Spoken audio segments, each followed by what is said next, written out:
DZRH. Magandang umaga, Pilipinas! Sa DZRH Radio, DZRH TV at DZRH Online. Kasama si Kuya Angelo Palmones. Magandang umaga, Pilipinas!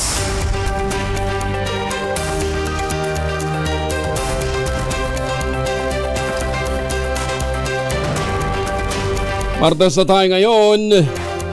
Ang bilis ng panahon, ika-10 na po ng Setyembre 2024. Sa ulo ng ating mga balita, LPA na nasa loob ng Philippine Area of Responsibility, posibleng maging isang bagyo ngayong linggo. Alice Goo, ginisa sa Senado. Mananatili muna sa custody ng PNP. Immigration Commissioner Norman Tansinco sinibak bilang hepe ng BI matapos nga po ang pagtakas ni Alice Goo. Sabi kasi ng Presidente, heads will roll. Unang nasampulan si Immigration Chief Tansinco. Mga gobernador sa bansa kumasa sa hamon ng Kamara na labanan ng kahirapan. Lalawigan ng Sulu, hindi na bahagi ng BARM o Bangsamoro Autonomous Region in Muslim Mindanao ay naman sa Korte Suprema. 4.8 billion pesos na halaga ng smuggled vapes, counterfeit items na kumpiska ng Bureau of Customs sa ni-raid na storage building sa Binondo, Maynila. Bagong balita, bagong impormasyon, kasama si Kuya Angelo Palmones. Magandang umaga, Pilipinas! Kasama natin ang buong radyo natin, FM Nationwide, ang ating action radio station sa Luzon, Visayas at Mindanao. 91.7 BNFM Radio sa Cebu at 94.3 FM sa Jansan. Sa detalye ng ating mga balita, inaasahang magiging Typhoon Ferdy ang low pressure area na nasa loob na ng Philippine Area of Responsibility. Huling namata ng pag-asa, naturang sama ng panahon sa layong 1,015 kilometro silangan ng Hilagang Luzon. Ayon kay Obet Badrina ng pag-asa, hindi inaalis ang posibilidad na ito'y maging isang typhoon habang kumikilos pakanluran at sa ngayon ay maliit ang tsansa na ito'y maglandfall. Kung sakali, itong nang ika-6 na bagyong papasok sa bansa ngayong taon. Samantala, yung ikalawang sama ng panahon naman o low pressure area na nasa labas pa ng PAR, huling namataan sa layong 2,470 kilometers silangan ng Eastern Visayas. Batay sa latest data ng pag-asa, sinabi ni Badrina na hindi nila inaalis ang posibilidad na ito rin mag-iisang bagyo at maaaring pumasok din sa PAR, papangalanan namang bagyong Hiner. So inaabangan natin ang posibleng pagpasok ni Ferdy susundan ni Hiner. 6 na minuto na makalipas ang alas 4 na umaga. Pinapakontempt muli ng Senado ang sinibak na alkalde ng Bamban Tarlac na si Alice Goo. Ang hakbang ay pinataw ng Committee on Women, Children, Family Relations and Gender Equality sa pangunguna ni Senator Rizon Tiveros dahil sa patuloy na pagsisinungaling umano ni Goo sa kanyang tunay na identity. Ayon sa chairperson ng panel, pinanindigan ni Goo ang pagtanggi na kumpirmahin na siya ay isang Chinese national sa kabila ng findings ng National Bureau of Investigation na sumasalungat sa kanyang mga salaysay. Ito na ikalawang pagkakataong pinatawan ng contempt ang dating alkalde na una ay noong Hulyo. Binigyan din ni Tiveros na mananatili sa custody ng Senado si Goo hanggang sa ito'y magsabi ng totoo sa pagdinig. Sinuportahan naman ni Senate Majority Leader Francis Tolentino ang pagdetain kay Goo sa kanilang kapulungan kahit siya ay pinapaturn over na ng Kapas Tarlac RTC sa custody ng PNP. Tumangging magsalita ang dismissed Bamban Tarlac Mayor na si Alice Goo ukol sa sinasabing natanggap niya na death threats.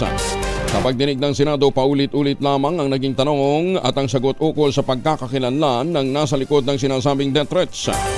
Hindi dinitalya ni Goo ang tungkol dito at sa halip pa, humiling lamang na magkaroon ng executive session kasama ang mga senador.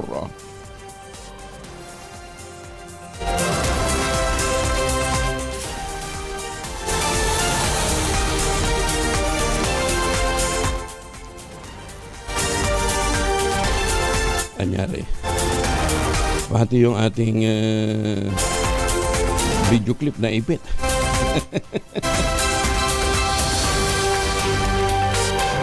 Samantala, Inamin naman ang dismiss Bamban Tarlac Mayor na si Alice Goo na may tumulong at humikayat sa kanya na tumakas ng Pilipinas.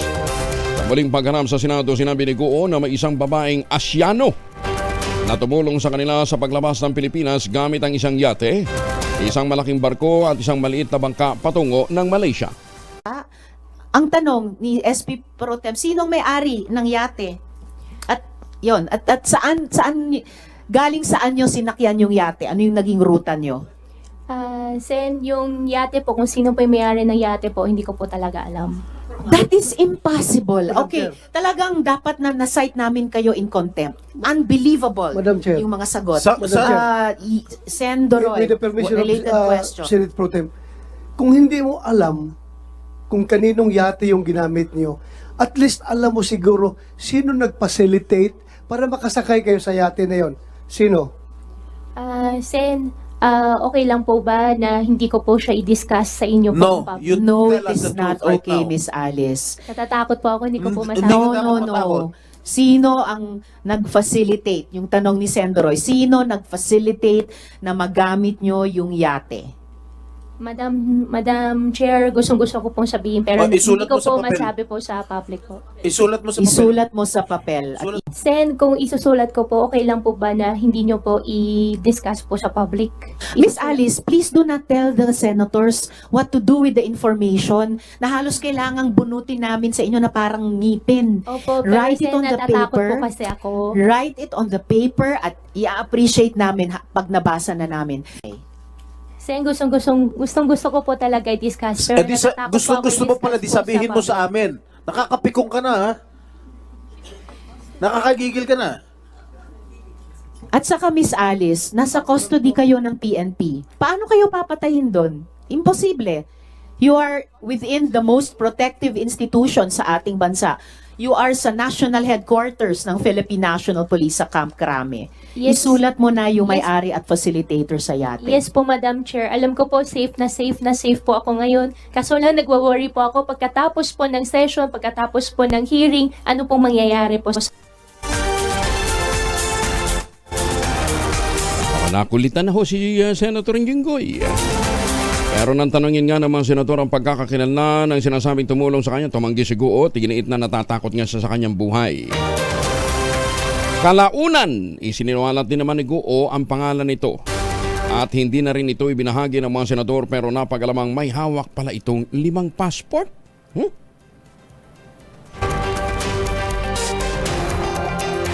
Samantala, iginiit ni Alice Goo na hindi siya si Gu Waping at hindi siya mula China.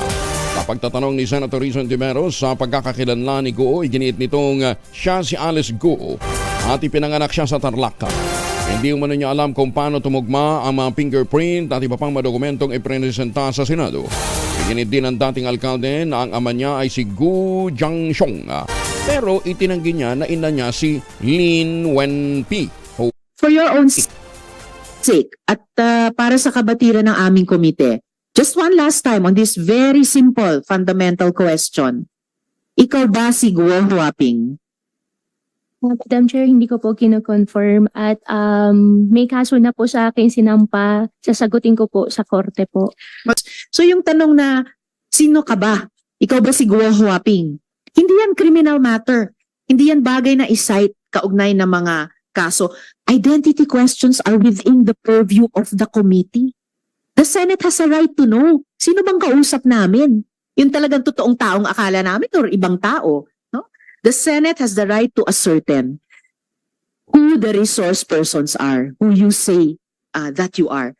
Sige, i-rephrase ko na lang. Okay, do you have something to say at this point, Miss Alice? Opo, Madam Chair, ako po si Alice Go. Well, napatunayan na po namin na hindi kayo si Alice Guo. Kayo ay totoong si Guo Huaping. Hindi lang ang komite ang umabot sa ganyang conclusion, ang NBI mismo at ang isa pang ahensya. Nasibak na kapwesto ang Bureau of Immigration Commissioner na si Tormantan 5. Alinsunod ito sa rekomendasyon ng Department of Justice Secretary na si Jesus Crispin Rimulya sa Pangulong Bongbong Marcos. Dahil ito sa kabiguan ni Tansinko na resolbahin ang maraming problema sa loob ng ahensya. Partikular na dito ang pagtakas si dating Pamban Tarlac Mayor Alice Goo na hindi niya agarang iniulat. Ang Quirimolia, iniulat lamang sa kanya at ng Office of the Executive Secretary ni Tansinko ang naturang insidente noong August 20, ngunit na August 15 pa pala nakalabas ng bansa si Gu. Kinumpirma naman ng Malacanang ang pagkakatanggal kay Tansinko sa nasabing posisyon. Nagbabala naman ang Philippine Consulate General sa Hong Kong sa mga Pilipino kaugnay ng isang dating OFW na naging loan shark.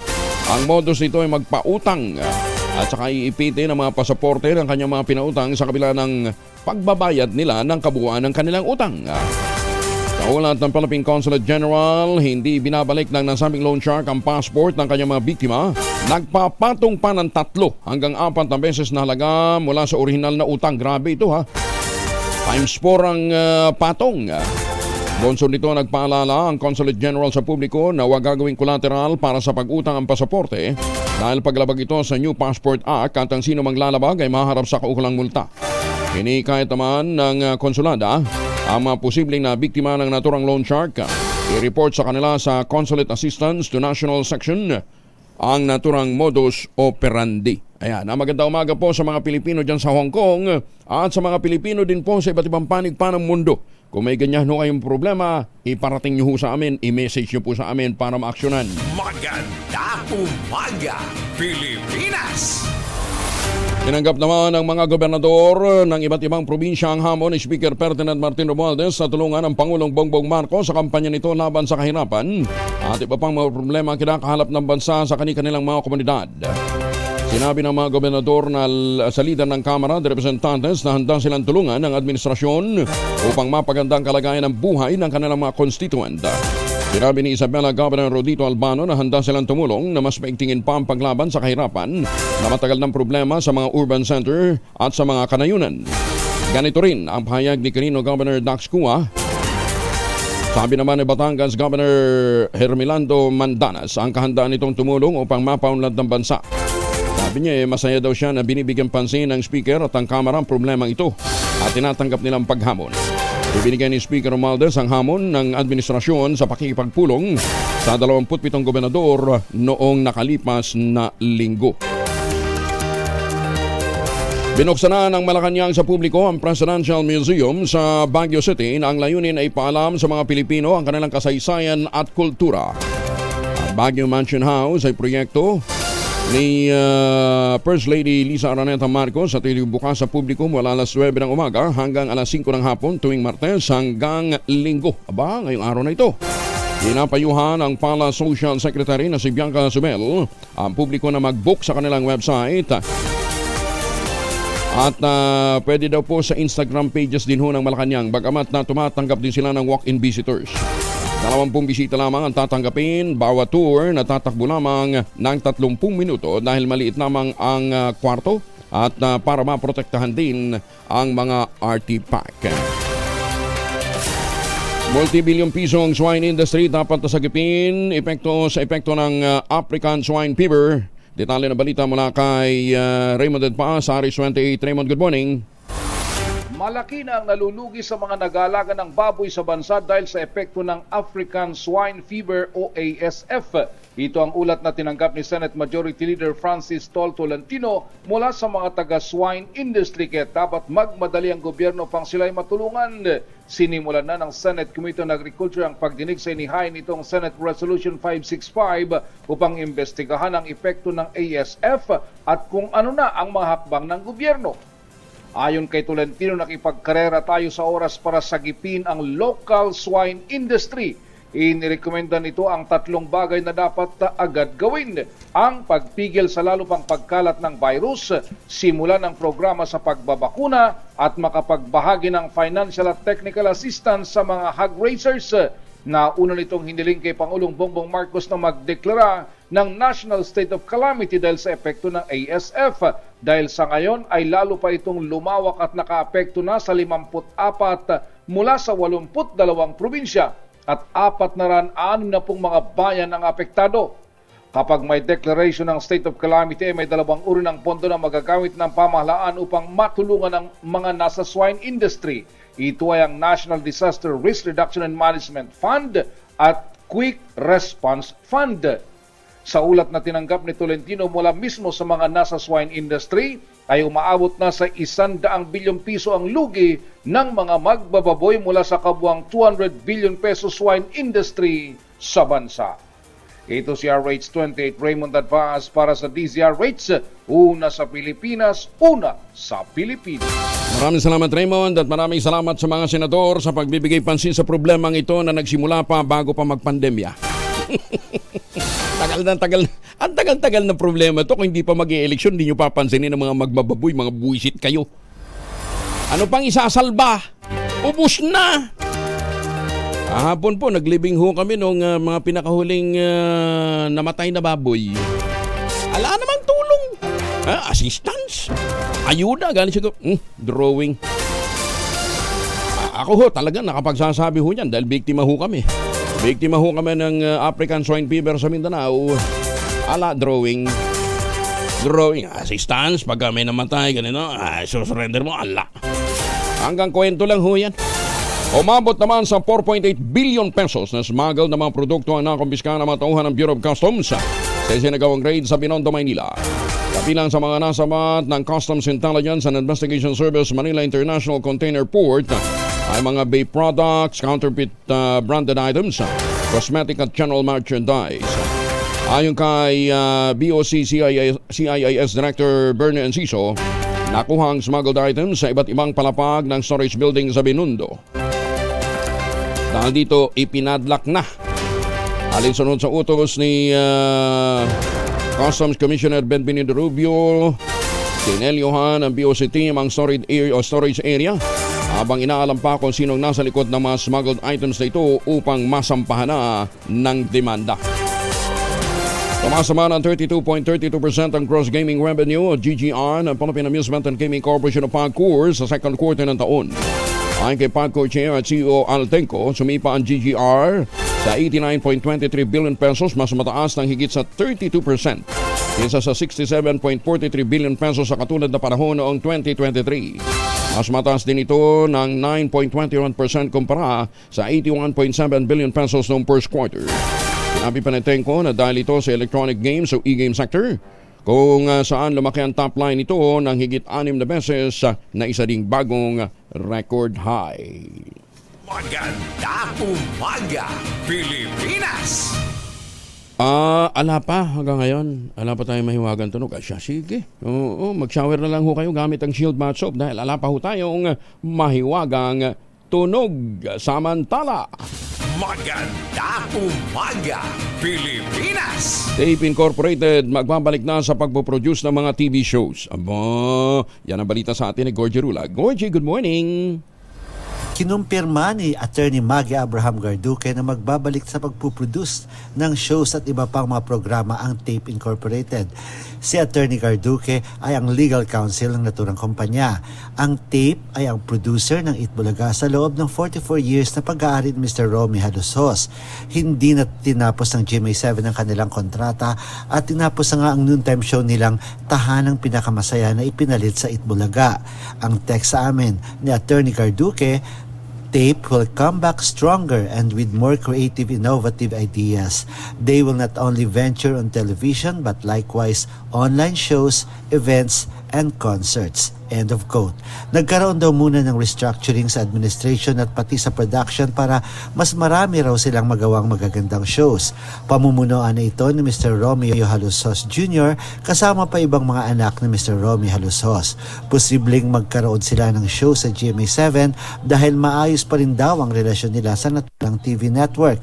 Pero may kwento pang may branding daw pag-uusap sa All TV pero ayaw daw magkomento muna ng mga taga All TV, kaya abangan na lang natin ang kanilang official announcement kung kailan na talaga magsisimulang mag-produce muli ang Tape Incorporated. Gorgie Rula po nag-uulat sa showbiz ng DZRH, una sa Pilipinas, una sa Pilipinas. Maraming salamat Gorgie, 422. Ay magandang umaga sa mga taga Lucena ha. Binabati kayo ni Dr. Kim Tan. Dr. Kim Tan, good morning ho sa inyo.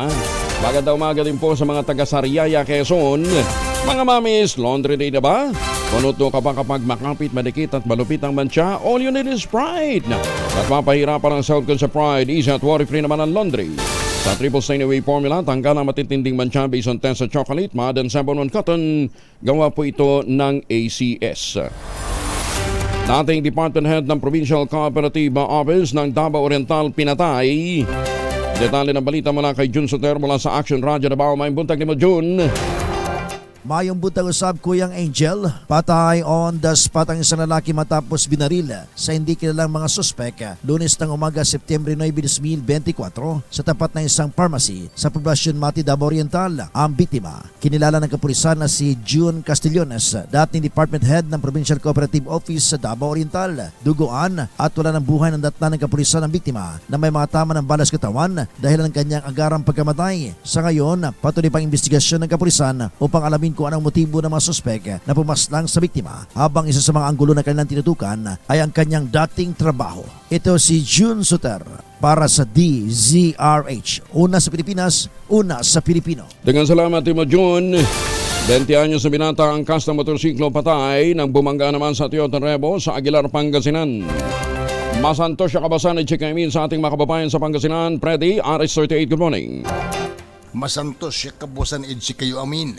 Nakaburol na ngayon sa kanilang tahanan sa Barangay Malibong, Orbistondo, Pangasinan ang mga labi ng biktimang si Adrian de Mesa Tamundong, 20 anyos, matapos itong masawi sa aksidente. Ayon kay Aguilar Chief of Police Mark Ryan Taminayan, naganap ang aksidente pasado alas 12:50 ng hapon sa Romulo Highway, Barangay Bocacleo, kung saan isang Toyota Revo na minamaniho ni Ginoong Giovanni Rosario, 55 anyos, residente ng nasabing lugar, ay binabagtas ang nasabing lansangan. Kasunod nito ang motorsiklo na minamaniho ng 17 anyos na binatilyo ang kasi Tamundong, at pagdating sa crossing ay biglang lumiko pa kaliwa ang Revo kung saan ay bumangga ang motorsiklo sa likuran nito, at sa lakas ng impact tumilapo ng dalawang sakay ng motorsiklo. Nagtamo ng malubang sugat sa iba't ibang bahagi ng katawan ang dalawa. Agad na itakbo ng rescue team sa hospital, ngunit idiniklarang dead on arrival na ng attending physician si Tamundong. Ang driver ng Revo na si Rosario ay hindi naman nasugatan, nakasalukuyang nasa MP ng Aguilar Police Station na handa naman umano siyang tumulong sa gastusin sa burol at palibing sa nasawi.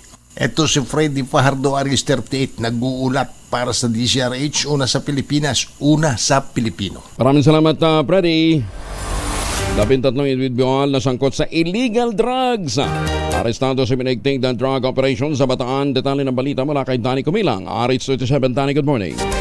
Himasrehas ngayon ang 13 individual na pawang mga sangkot ang mga ito sa paggamit at pagbebenta ng illegal na droga na nasa kote ang mga ito sa sunod-sunod na ikinasak anti-illegal drug operation ng PNP sa Bataan. Sa ulat mula sa Camp Cirilo Tolentino, lungsod ng Balanga sa Bataan, ang drug operation ay isinagawa sa mga bayan ng Dinalupihan, Orion, Samal, Orani, Pilar, Hermosa, Abukay at Bagak, kung saan naaresto ang 13 individual at nasamsam sa mga ito ang hindi binanggit na malaking halaga ng droga at mga sari-saring drug paraphernalia. Ang mga nadakip ay sinampan na ng kasong paglabag sa Provincial Prosecutor Office kahapon ng Republic Act 9165 o ang Comprehensive Dangerous Drug Act of 2002. Danny Kumilang, RS37, DZRH, una sa Pilipinas, una sa Pilipino. Maraming salamat, Danny. May paabak kay kayungan sa ating mga kababayan dyan po naman sa Pampanga. Ay mga misis, may araw ba si Mr. pag-uwi galing ng trabaho? Abay, dahil yan sa germs sa katawan nila para labanan ang umuwi araw at may pawis, gumamit ang Shield Bath Soap regularly. Ang Vitamulan Shield sa paglaban sa germs versus another brand may shea butter, pampalambot ng kuti sa presyong abot kaya $12.50 SRP. Kaya naman recommended ito ng Philippine Nurses Association. Kaya mga misis ay challenge you, subukan ng Shield Bath Soap, galit sa sakit may malasakit, sulit na sulit. Siguro naman binigyan nila ng Shield Bath Soap yung mga pulis na magdamag, na nagpuyat. Ilang araw na nagpuyat yan ho sa loob ng Kingdom of Jesus Christ compound. Pinuri naman ng Pangulong Bongbong Marcos Jr. ang mga tauhan ng Philippine National Police sa pagkakaresto sa puganteng si Pastor Apollo Kibuloy. Ayon sa Pangulo, hindi maaresto si Kibuloy kung hindi na sa effort ng pulisya para tumugis sa puganteng pastor sa loob ng compound ng KOJC. I have to commend our PNP. This is police work at its best. This is what the PNP can do pag led well at maganda ang ating pagkakaunawa at pag-coordinate sa iba't ibang ahensya. Inasalamatan din ng Presidente ang tulong ng Armed Forces of the Philippines at iba pang naging katuwang ng pambansang pulisya sa naturang operasyon. Again, I will stress it was a very, involved police action, augmented of course by the AFP, augmented by the civilian arms of government,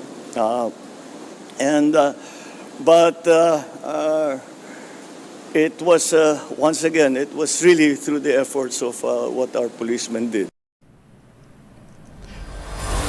Nanindigan din ang Pangulong Bongbong Marcos Jr. na naaresto, hindi sumuko ang puganteng si Pastor Apollo Quiboloy.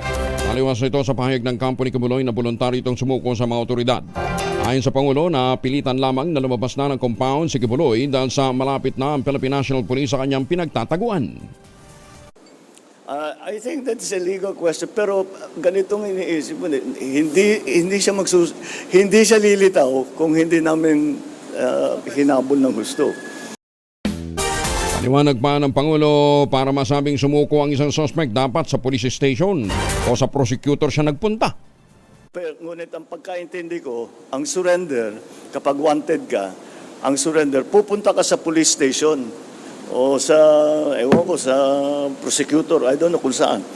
Sabihin, ito an official authority, sasabihin, nagsusurrender na ako. Alam ko may court order na, may arrest order na ako, kaya magsusurrender na ako. Hindi ganyan yung nangyari. Ang nangyari, napilitan siyang lumabas dahil malapit na ang pulis sa kanya. Sa kabila nito, kinilala naman ng Pangulo ang paliwanag ng kampo ni Quiboloy na ipresenta si Quiboloy ang kanyang sarili para mapigilan ang mga follower na kikitilin ang kanilang sariling buhay para sa kanya. Walang kondisyong inihirit ang kampo ni Pastor Apollo Quiboloy sa pamahalaan sa pagsuko nito maliban sa presensya ng Armed Forces of the Philippines. Ito naman ang nilinaw ng Pangulong Bongbong Marcos kaugnay ng naging negosasyon ng gobyerno para mapasuko ang pugante. Alam niyo naman to, yung mga sinasabi magsusurrender si Mr. Quiboloy, basta meron sa mga kondisyon na kung ano-ano na sinasabi na kailangan may promise na hindi siya papadala sa Amerika, na hindi at kung ano-ano pa. At alam naman ninyo, hindi naman natuloy yun dahil hindi naman maaari na yung fugitive ang nagsasabi kung ano yung mga kondisyon na sa pag-aresto sa kanya. Paliwanag pa ng Pangulo, naging tanging ang presensya lamang ng Armed Forces of the Philippines na hirit ni Pastor ang pinagbigyan ng pamahalaan dahil wala na itong tiwala sa PNP. On yesterday, about between 8 and 9 in the morning, we got another message from our contacts na sinasabi handa na raw siya mag-surrender. Sinabi na, very good. Wala nang conditions. Wala na yung mga conditions na dating ilinalagay. So, sabi namin, fine.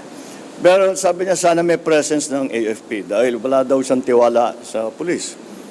So, fine. Yun ang ginawa namin. Pinasalamatan naman ni Interior and Local Government Secretary Penor Abalos sa mga tauhan ng Philippine National Police sa pagsisikap nilang mahuli ang puganteng si Pastor Apollo Quiboloy sa loob ng compound ng Kingdom of Jesus Christ. Ayon kay Abalos, sa kabila ng naranasang mga hamon at panggigipit, hindi nawala ng lakas ng loob at tiwala sa sarili ang mga pulis na ipagpatuloy ang kanilang misyon. Pinatunayan din niya ito ng mga ito ang katatagan ng pambansang pulisya at katapatan sa sinumpaang tungkulin. Bukod sa PNP, pinasalamatan din ni Abalos sa mga miyembro ng KOJC na nakaisa sa operasyon ng mga otoridad.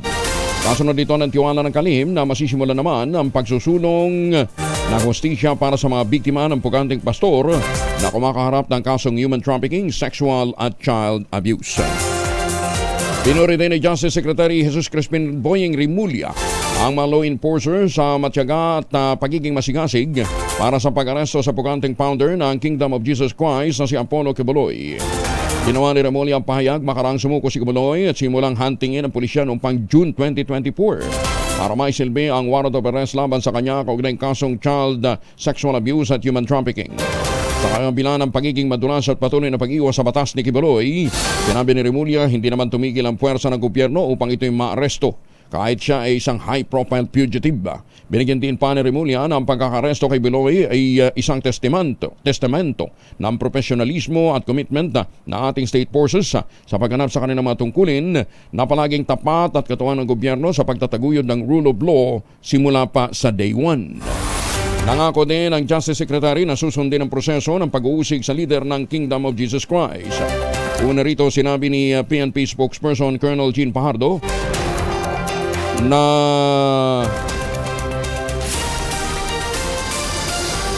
sumuko nga si Quiboloy sa mga otoridad matapos na magpataw ng 24 oras na ultimatum. Kasama ni Quiboloy na sumuko sina Jacqueline Roy, Ingrid Canada, Crescente Canada, Sylvia Clemenza. Pawang na aresto sa loob ng compound ng KOGC sa Davao City. Ang pagkakaresto mano kay Pastor Apollo Quiboloy ay isang patunay na walang nakatataas sa batas kahit pa ang self-anointed Son of God. Ito naman ang sinabi ni Deputy Majority Leader at Tingog Party List Representative June Asidre kasabay ng kanyang papuri sa Philippine National Police sa kanilang matyagang paghahanap kay Quiboloy sa loob ng KOJC compound sa Davao City. Sinabi ni Asidre na ang ginawang paggalugad ng PNP sa compound ay nagbigay daan upang mampasakamay ng otoridad si Quiboloy na nahaharap sa kasong child abuse, sexual abuse at qualified trafficking. Meron din itong kinakaharap na kaso sa Estados Unidos. Ang pagkakahuli kay Quiboloy ay isa rin naman maliwanag na mensahe na nangingibabaw ang batas. Hindi makapagtatago ang sinuman, lalong-lalo na yung mga involved sa mga exploitation at pang-aabuso. Iginit din na Asidre na ang tunay na isyu ay ang pagtataguyod ng karapatang pantao at ang pagbuwag sa mga pamamaraan upang ito ay malabag. Sa loob ng ACQ Building o Bible School Building sa compound ng Kingdom of Jesus Christ, nagtago ang puganteng si Pastor Apollo Quiboloy bago ito sumuko. Ito naman ang pahayag ni Davao Police Regional Office Chief Brigadier General Nicolas Torre III sa press briefing matapos ang di umano'y pagsuko ni Quiboloy. Nilinaw din ito na ang pagsuko ng pastor ay formality na lamang matapos na ma-corner sa ACQ College of Ministry o Bible School. Ginit ni Torre na gustuhin man o hindi ni Quiboloy ang pagsurrender sa otoridad, wala naman siyang magagawa noong mga pagkakataong yun dahil nasukol na siya ng mga pulis. Inaasahan naman ang Department of Justice na maghahain ng extradition request ng Estados Unidos para sa paglilipat sa Amerika sa pastor ng Kingdom of Jesus Christ na si Apollo Quiboloy sa lalong madaling panahon. Ito ay matapos mapasuko ng mga otoridad si Quiboloy sa pamamagitan ng pagbibigay ng ultimatum sa kanya. Ayon kay Justice Secretary Jesus Crispin Remulla, umaasa sila sa extradition request ng Amerika lalo't may treaty naman ang Pilipinas at ang US. Samantala, kakaibang uri ng Kapitolyo sa Tubao o na Tubao-inspired. Itatayo naman sa Maguindanao del Norte. Detalye na balita mula kay Jun Di Makutak, RH19. Assalamualaikum, Jun. Alaikum assalam, Kuyang Angel. May go signal na mula sa Maguindanao del Norte Provincial Government led by Governor Abdul Rauf Macacua ang pagpapatayo o itong construction ng 3-story Capitol building na isang Tubao-inspired na itatayo sa Old One Maguindanao Capitol sa Simway, Sultan Kudarat Town.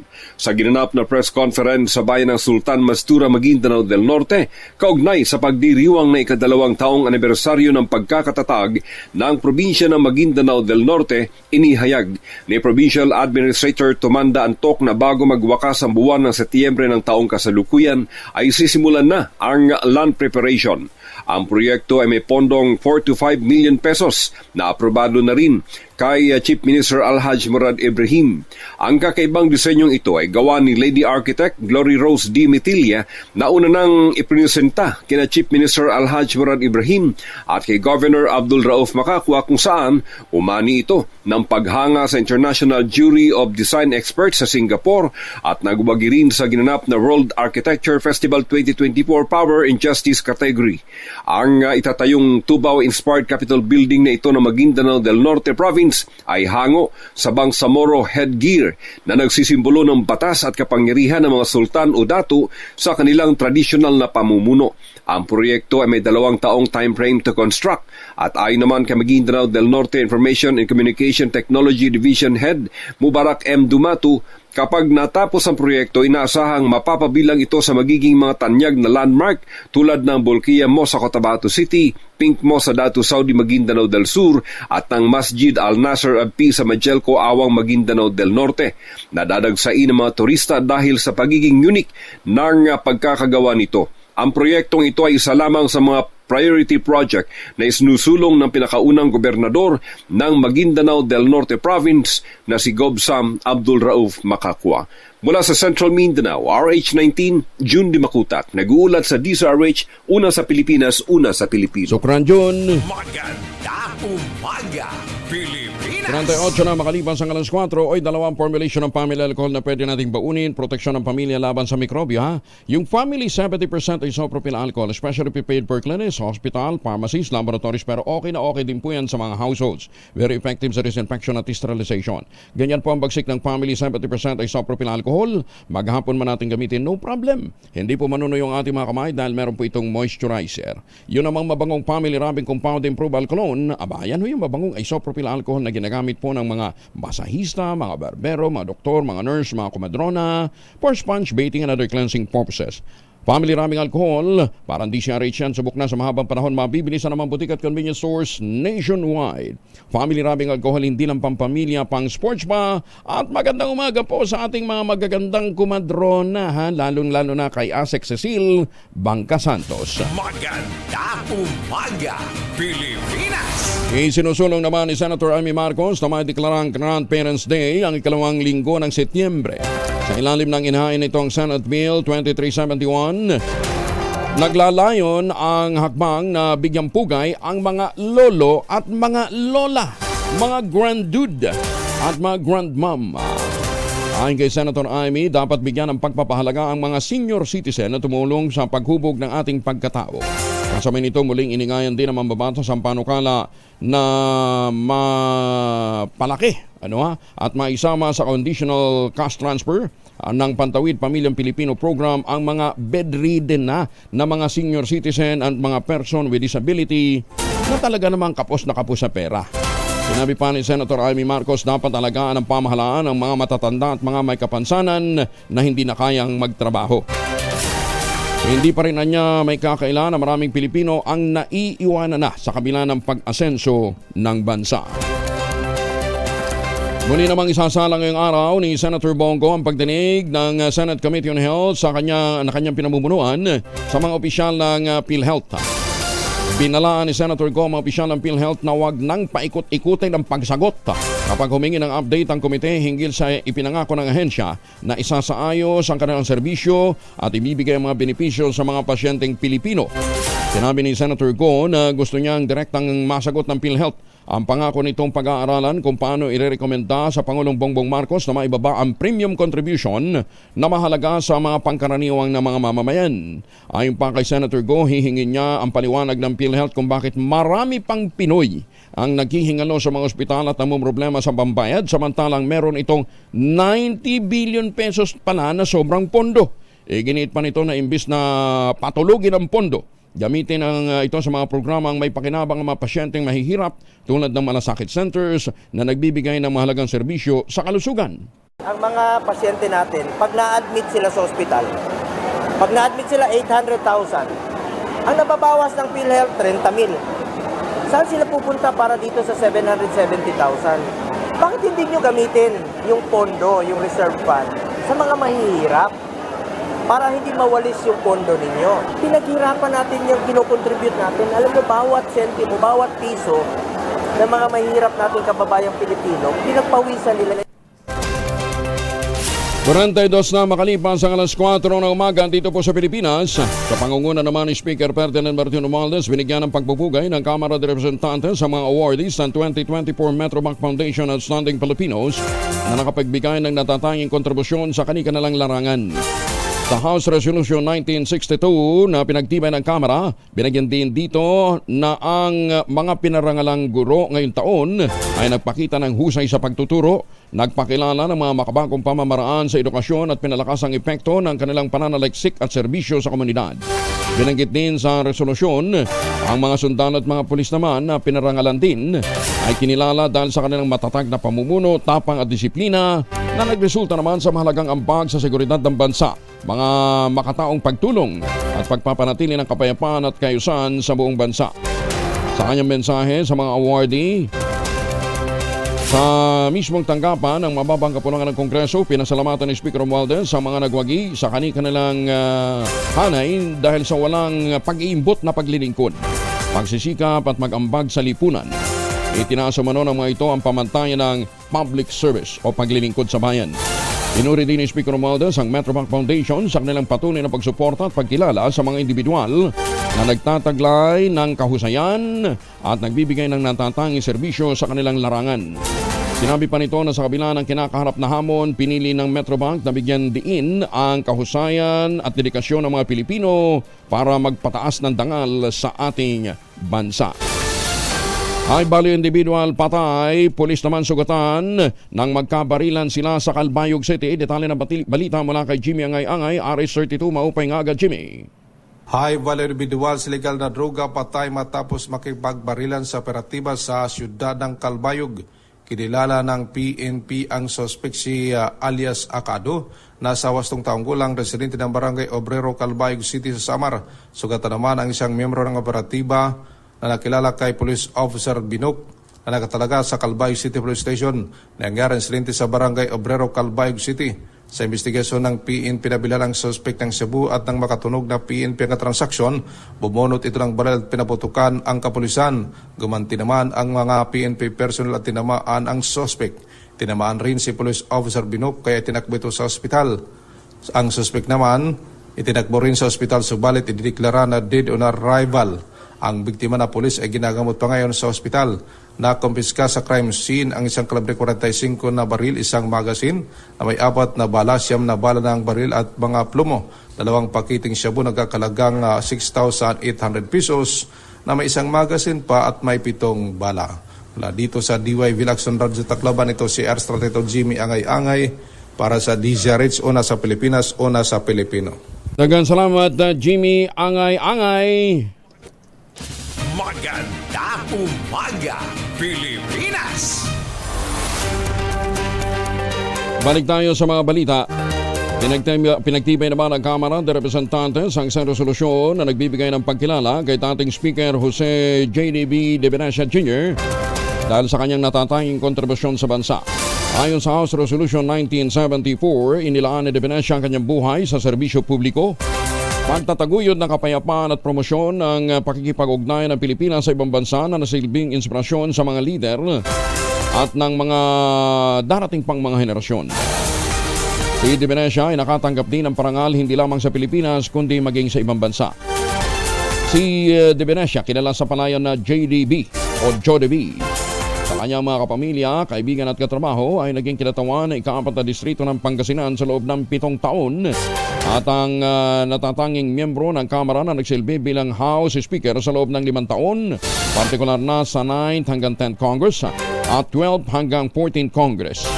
Isa si De Venecia sa mga nagtatag at nagsilbing Secretary General, Presidente, Chairman at Chairman Emeritus ng Lakas Christian Muslim Democrats o Lakas CMD, political party na nagsilbing dominanteng partido sa Kamara sa loob ng halos 15 taon. Tinakda ni na House Speaker Ferdinand Martin Romualdez at Congressman Aurelio Gonzales, Manuel Dalipe, Yeda Marie Romualdez, Judas Sidre at Marcelino Libanan ang naturang resolusyon. Bumaba naman ang salary budget o pondo para sa pasahod ng kanilang mga empleyado ng 34.6% ng mga kumpanya sa Pilipinas. Aguy. Sa ulat ng Global Advisory and Solutions Company, WTW, mas mababa ito ngayong taon kumpara sa 2023 sa kabila ng naitalang matatag na ekonomiya ng bansa. Bumagal din ang pagtaas ng overall median pay hanggang 2024 sa 5.6 mula sa nating 5.7% noong nakaraang taon. Aba, Ayon pa sa WTW, wala itong epekto sa hindi ito sa inflation, epekto ng inflation. At ang nakaka-apekto daw po dito ay ang cost ng management, mahigpit na labor market at mahinang kita. Samantala sa nato naman, tumaas ang demand ng mga kumpanya ng mga manggagawa na may digital talent o may kaalaman sa makabagong teknolohiya. Alam nyo na ha, kung ano dapat nyong gawin. Dapat ang inyong prioritization ngayon ay ang pagdidevelop ng digital talent. Ayan ha, dapat magaling daw kayo sa digital.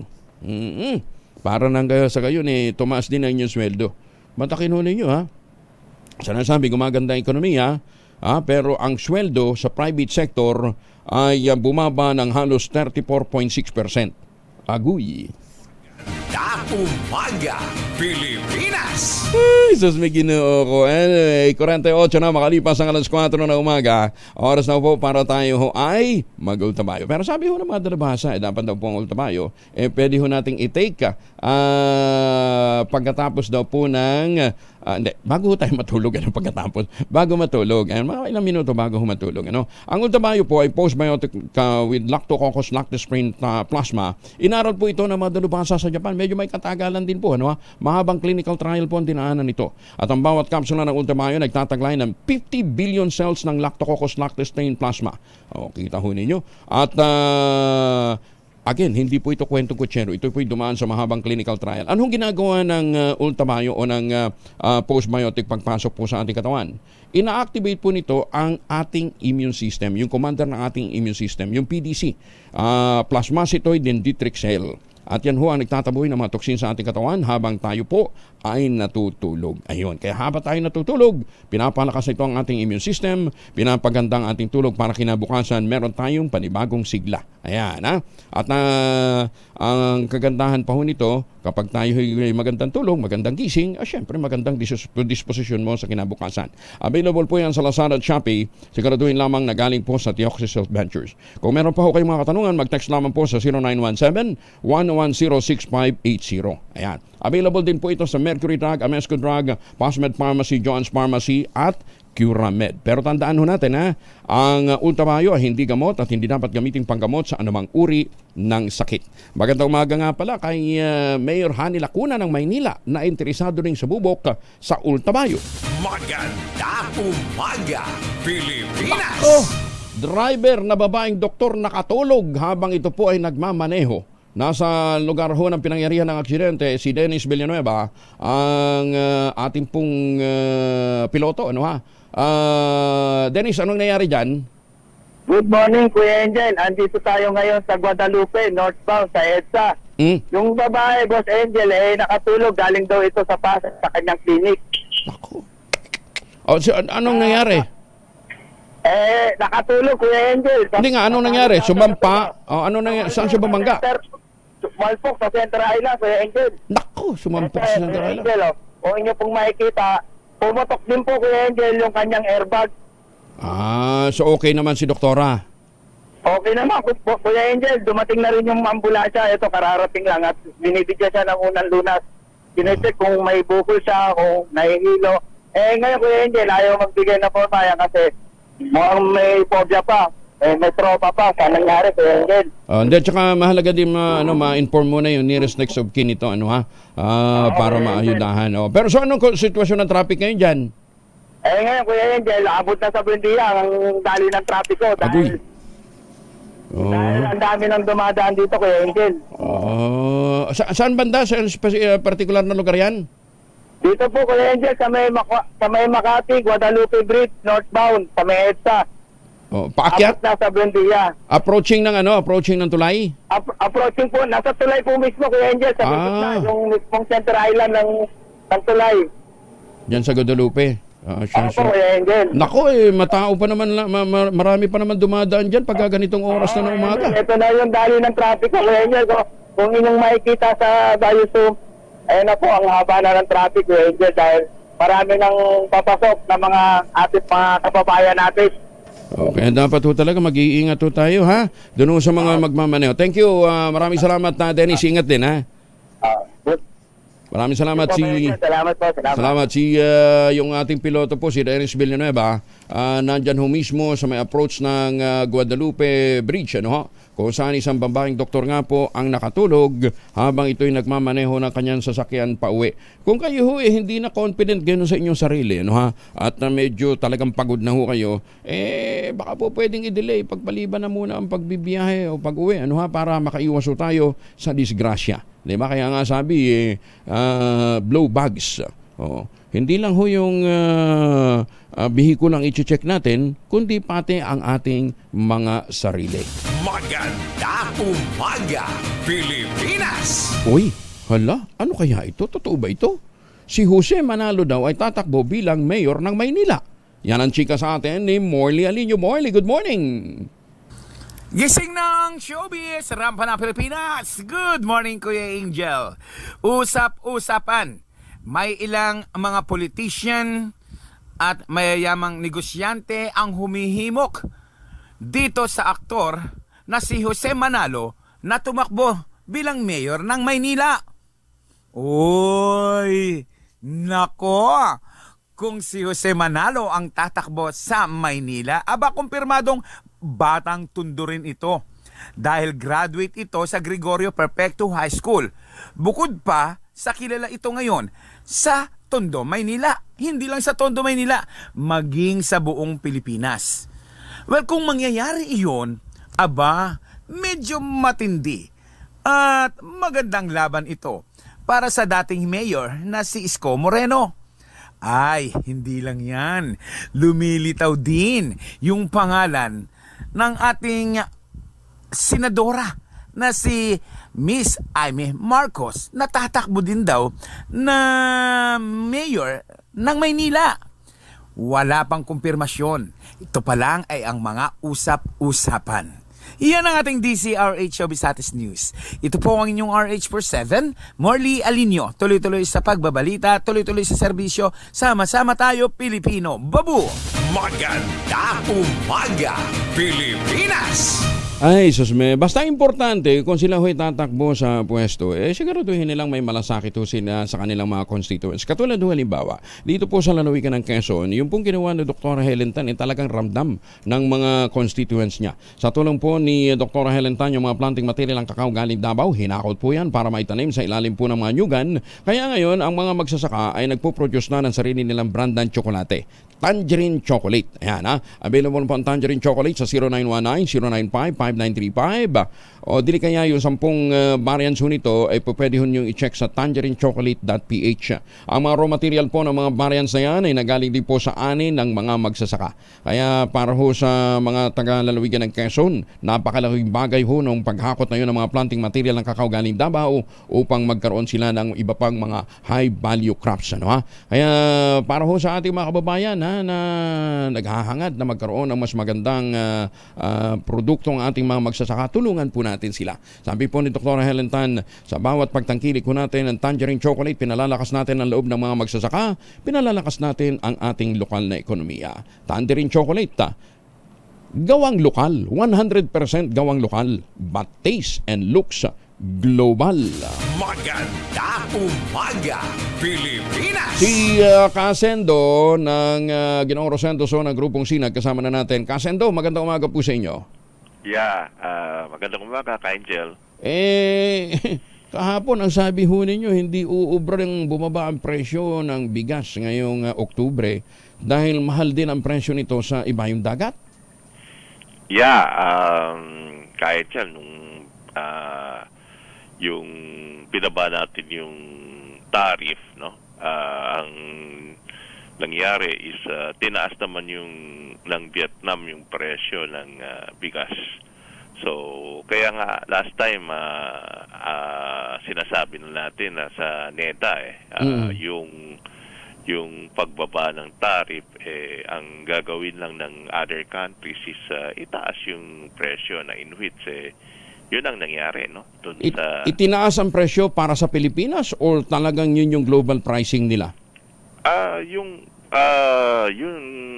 purchase kasi natin lalaki, no? So kung ganun ang mangyari, siyempre yung demand lalaki. So yung price nila, itataas nila yan. Kasi nga naman, number 1 importer ng bigas ng Pilipinas. Yes, at alam nila na lalong mas malaki na aangkatin, no? So, ang direction yan is talagang bibili ng mas marami rito sa ating bansa. So, itataas talaga nila yan. Wala ba tayong ibang pwedeng pagkunan? Thailand pala. Thailand din, tinaas din So, Malaysia. Oo, mataas din ang presyo ng Thailand. Sinong pinakamura doon sa 3 bansa na yun? Yung so far majority kasi na nakikita natin yung pa rin Vietnam pa rin tayo. Vietnam pa rin ang pinakamura. Magkano per metric tons sa Vietnam ngayon? $640 per metric ton. $640 mula sa $600. No, grabe naman, $40 ang itinaas nila per metric ton. Per metric tons, yeah. Anong translation nun pagdating dito sa atin? Around per kilo mga 3 pesos ganun. Ang dagdag. Oo. So kung magkano ba yung nating prevailing? 47, 48? Hindi, wala na palang 47, 48. Tarif So kaya sinabi natin noon nung gusto ng NEDA na ibaba yung tariff, ang sinabi natin ang mangyayari lang yung itataas yung presyo ng exporting countries. And so kung makita natin ka-Angel, nung almost 2 months na yung pagbaba ng taripa, hindi bumaba yung presyo ng bigas, no? Pero bumaba ang food inflation Yeah, pero ang inflation kasi hindi naman ibig sabihin bumaba yung presyo ng bigas So ang inflation is hindi masyadong gumalaw yung presyo ng etong bigas, no? Pero hindi ibig sabihin na may hindi masyadong paggalaw yung presyo ng bigas for the past 2 months. Diba? So, ang kailangan talaga, kamukha no ginagawa ngayon ng NIA na palakasin talagang irrigation system natin. Yung local, talaga. Local production talaga. So, palakasin ang local production, damihan ng irrigated areas, tapos bigyan natin ng subsidiya ang ating mga magsasaka. Yes, oo. Kaya sabi natin, yung collection sana ng tariff, yun ang kailangan natin na ibigay, no? Para at least yung tariff collected additional mabibigay sa mga magsasaka. Pwede bang amyendahan yung naging EO? Tapos ibalik na lang sa dati?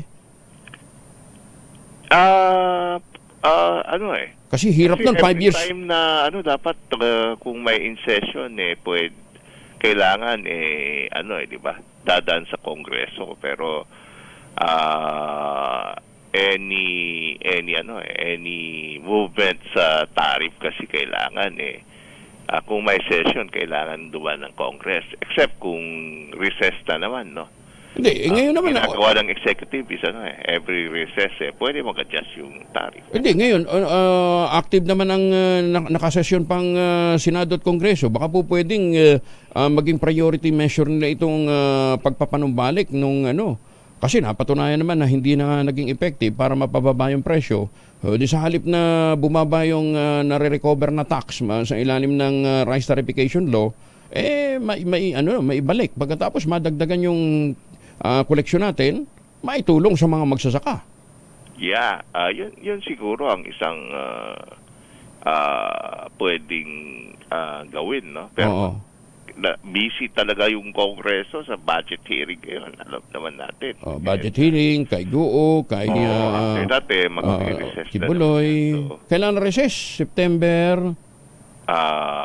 I think September. Basta yung last week ng September. Yeah, last week ng September. Ay, susmeso mukha. Pero walang move as to that measure na ibalik natin sa dati? Wala. We hope, no? We hope. Inaasahan natin yung sa Supreme Court kung makadesisyon ng Supreme Court. Yun ang hinihintay natin. Baka sakali, pagka nakita nila na talaga namang walang impact, baka magdesisyon yung ating mga maestrado. We hope, no? We hope na mag-decide yung Supreme Court para at least nakita naman natin for the past 2 months walang hindi impact. naman gumalaw, no? And yung yung regular meal na sa merkado nakita natin yung mga ibang outlet na wala yung regular meal. So yung suma total parang tumaas pa yung presyo kasi dati kasi may regular meal na binebenta Ngayon nakikita natin yung well meal saka yung special rice na lang. So hindi ba lalong tataas naman ang presyo ng imported na bigas pagka binalik natin yung mataas na taripa? Kasi kung makita lang other countries na mabagal yung pagkuha natin, ibababa nila. Yan, no? So ibababa nila yung presyo. Yun ang nakikita natin. And siyempre yung pag-angkat natin liliit. So ang tingin natin talagang i-adjust din nila yung presyo. Sana nga teka muna, kumusta na yung pagbabakuna sa mga baboy? Ako medyo hindi na interesado na sa pagbabakuna. Ubus na yung baboy namin walang nangyari. Tapos yung pinangakong ayuda, magkano? 4,000 sa biik, 5,000 sa medyo malalaki. Tapos sa mga inahin, magkano? 12. Puro drawing Walang nakarating. Walang nakarating ni Singkong Duling. Lintik na buhay talaga to. Balita tayo ng balita, puro drawing naman. Tawanan mo na lang problema. Yung bakuna so far may mga trial na inumpisahan, no? We hope na gaano kahaba yung period na para ma-measure natin yung efficacy? Mga 5 to 6 months, no? Ganun katagal? Yung kasi yung effect ng vaccine mga 28 days bago makuha yung yung 90 to 95% ng efficacy ng yung vaccine. Tapos yung effectivity niyan up to 5 months. So siguro kailangan doon sa hearing request natin siguro kung ito is makita na effective, dapat ang FDA ibigay na yung permit, no? Para at least pwede nang commercially ibenta yung vaccine. Teka muna, baka naman magdating ng panahon na yon, di ba? Lalong tumaas yung presyo ng bakuna dahil hindi lang naman tayong magbababoy sa mundo Marami naman yung mga babuyan pa sa buong mundo, hindi kaya tumaas ang presyo nun? So far kasi may mga ibang vaccine na rin na nasubok. Gustong mag-test dito sa ating bansa. So sa tingin naman natin kung yung other is on trial din hindi masyadong itataas. Okay. So magkano ang presyo ngayon sa farm gate ng karne baboy? Ang laki ng binaba kahit magkano? 165, no? Uy, mabuti nga may 165. Kaya yung inaano nila yung inflation ng is bubaba yung presyo ng baboy. Hindi dahil dun sa tariff, no? Kasi ang inaano nila is yung rice and pork medyo bumaba yung inflation. Inaano nila na dahil dun sa tariff. Yung tariff naman ng pork hindi naman bumaba kasi up to December yung 15% tariff So walang masyadong yun. Okay. Hindi yung binaba yung tariff doon, no? So Kasendo, Vermont na ngayon, meron ba tayong hamon at saka lechon sa Pasko? Yeah, meron, no? Meron. Ang problema kasi is lahat panic na nagbenta, no? So yun ang problema natin. Pero up to December, sa tingin natin walang problema. Okay. Yung next year, yun ang nakikita natin. Kasi wala nang nag-alaga ng baboy. yung mga nagpanic na nagbenta ng 40 kilos, 50 kilos, na dapat January, February pa, tsaka yung mga inahin, no? So, yun ang problem natin. May programa ba, halimbawa, sa repopulation? May programa bang gobyerno na nakalatag? Para halimbawa, kami, naubusan na kami ng baboy, wala na kaming inahin. Di ba? Hindi na rin ho kami hindi na nagpa-AI nung tumindi yung problema. So, meron ba nga asahan kung gusto mong mag-repopulate? Yeah, kaya gusto natin na yung Livestock and Poultry Development Fund maaprubahan ng Congress and Senate para at least yung budget ng itong ang ano kasi natin, ang proposal is yung parang rice tarification law, yung tariff collected, yun ang mabibigay sa atin mga hog farmers, no? So livestock, hindi lang sa hog, no? Anong status? Other livestock and poultry. Yung tariff ang in-estimate natin yung mas mababang taripa, mga 7.5 billion pa rin ang additional na makolekta. Pero kung bumalik yung taripa dun sa normal na 35%, magiging magiging 15 billion yung collection. Wow. So yun, malaking bagay yun sa sektor ng livestock and poultry. Anong status ng bill? Tapos na yung sa Congress.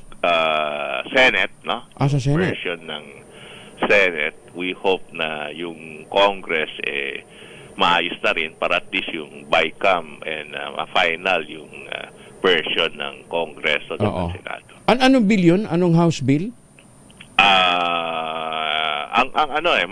May Senate bill tsaka House bill So anong pangalan uli? Livestock? Livestock and Poultry Development Fund. Okay, Livestock and Poultry Development Fund. Okay. Sige, ilabi natin yun para at least doon sa mga gusto pang sumubok, Huwag naman kayo susuko doon sa mga kababayan natin. Alam namin malaman. Yung biosecurity, kailangan pa rin palakasin. Yung first border, binanggit, no? Doon sa hearing yesterday. Yung commitment ng Department of Agriculture is by January, effective na yung first border dito sa Luzon, no? Kailan? January? Next year? January. Sige. So, at least, may isang border control tayo. Tapos, yung Bisaya Mindanao, sana maumpisan na rin para at least lahat may bantay tayo pagpasok ng mga produkto. So kung ang tinitingnan natin ang efficacy ng bakuna ay 5 to 6 months, So ngayon nag-umpisa September, October, November, December, January, February, March siguro, matatapos na yung na maglalakas ng loob na magturok tayo ng massive, So January, February. Tapos yung repopulation ng mga naapektadong lugar, di ba mga 1 year, at least 1 year? Kung nandun pa yung presence ng ng ASF? Yung yung presence ng ASF maski 2 years kung may binaon dun sa lugar, sa area hindi namamatay yung virus, no? So ang doon is kailangan kung ibabaon, kailangan talaga isunog, no? Sunugin mo ba before ibaon? Yung ibabaw. O sinugin muna bago ibaon? Yes. Kailangan sunugin muna bago ibaon. Ganun ba?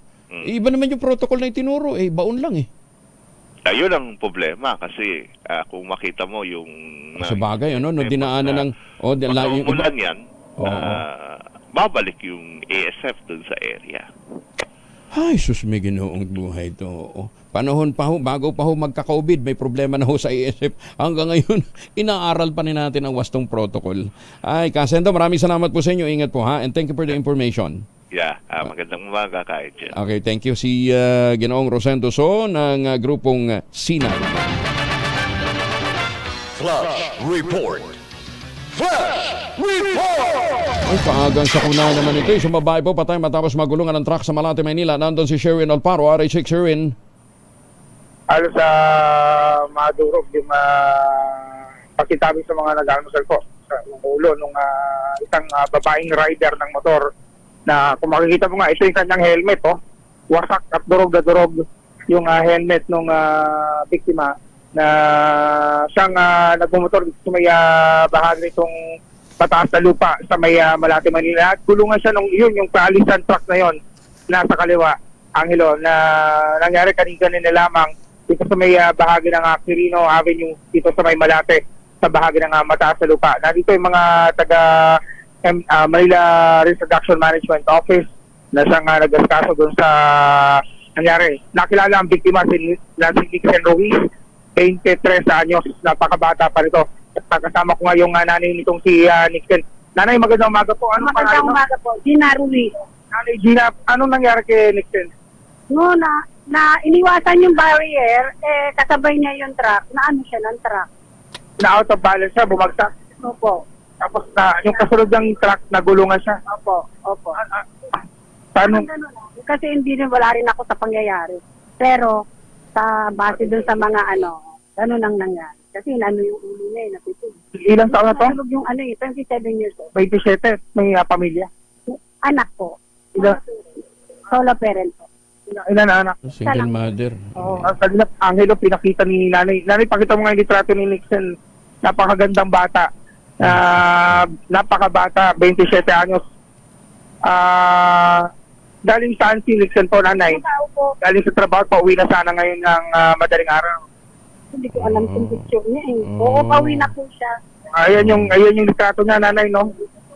Yan, Angelo, na sinamang palad na masagasaan dito sa Quirino Avenue, dito yan sa Malate. At ngayon, nandito rin yung mga investigador ng Manila Police District na siyang nag-askaso na rin doon sa, kinuha na rin ng punerarya yung kanyang baksay. LG Flores.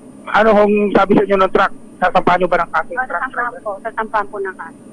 May mensahe ka ba kay Nixon nanay na ngayong wala na siya? Siyempre, malaman siya. Sana hindi nangyari ang pangyayari na yan. Dahil may anak siya. Paano kami ngayon yan? Wala na. Paano ko papaliwanag sa anak niya yung nawala na siya? Opo. Angelo, panganay pa pala ito na anak ni Nanay Gina. Nung si Nixon na na-aksidente na namatay dito nga sa isang trahedya na aksidente dito sa bahagi itong Quirino Avenue dito sa Malate, Maynila. Sherwin. Yes, Angelo. Magme-message ako sa iyo pakibigyan na lang kay nanay. Abunuhan mo muna tapos singilin mo lang sa akin mamaya dito. Para ayudan rin kay nanay. Sige, may message ko na lang sa iyo. Thank you. Okay. Si Sherwin Alparo dyan po sa isang vehicular accident sa Malate, Maynila. Maganda umaga, Pilipinas! Ay, sus, may ginumo. Kaya dapat ingat tayo sa biyahe. Kanina naman yung natutulog. Ito naman, biglang nag-overtake. Iniwasan yung barrier na naman. Sumalpok doon sa inabutan ng sumusunod na truck. Ay, buhay talaga. Okay, ingat tayo. At lagi tayong magdadasal na tayo po'y malayo sa anuman pong disgrasya.